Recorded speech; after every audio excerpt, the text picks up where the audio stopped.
having regular public comment now? That was public comment on that particular thing. What about regular public comment? We can have regular public comment. We'll reopen public comment. Sorry. Name and address, please. Yes, I got that part down. Kristine Perez, 5 Wesley Drive. So because of all the charter discussion and municipal this and that stuff, I started looking at the charter. I've taken a long, hard look at the charter. And I've come up with some very interesting facts that have concerned me.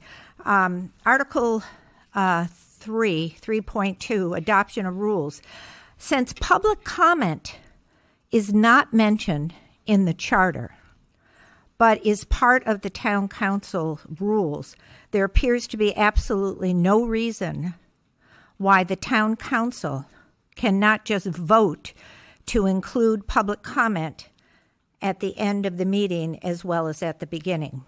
This warrant article was passed by 74% of the 385 voters casting their vote. I urge you to do this as soon as possible for the people you serve. And Chad, didn't you do that for the budget committee when you were on the budget committee? We continued the practice of having public comment at the beginning and the end. Yes. Yeah, okay. Secondly, Article 6 of the town charter, conflict of interest, 6.2. I'm going to quote it to you because you need to know. 6.2. Hang on, I have it here. 6.2. I'm only going to read Part A and then 6.3, Part A. Part A, any elected or appointed official or employee of the town who has financial interest, direct or indirect, in any planned or existing contract, job, work, or service to be performed in the town or voluntary sale of town land, materials, supplies, equipment, or other property shall make full disclosure of such interest to the town council and manager prior to the town's deliberative on any such matter.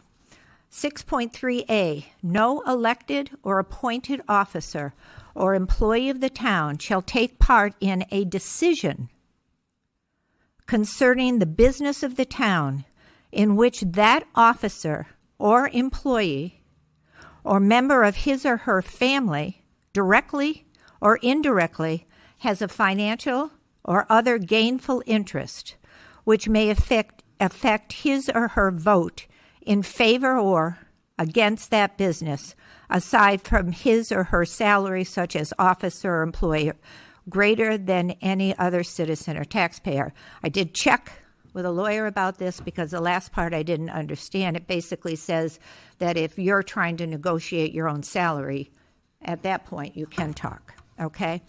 And so the reason why I bring that up is because, hang on, Sloopy. It appears that an elected official has for years been in violation of this section of the charter by voting a family member's raise that has been part of the budget. 8.7 states that we cannot, 8.7 of the charter states, right here, violations and penalties.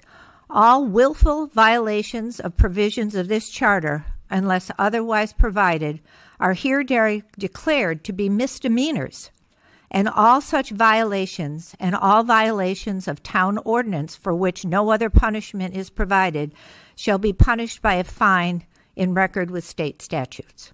So I wanted to bring this to your attention because I have a concern. We cannot use the charter when we want to and then not use it when we don't want to. It's either a charter we use or a charter we don't.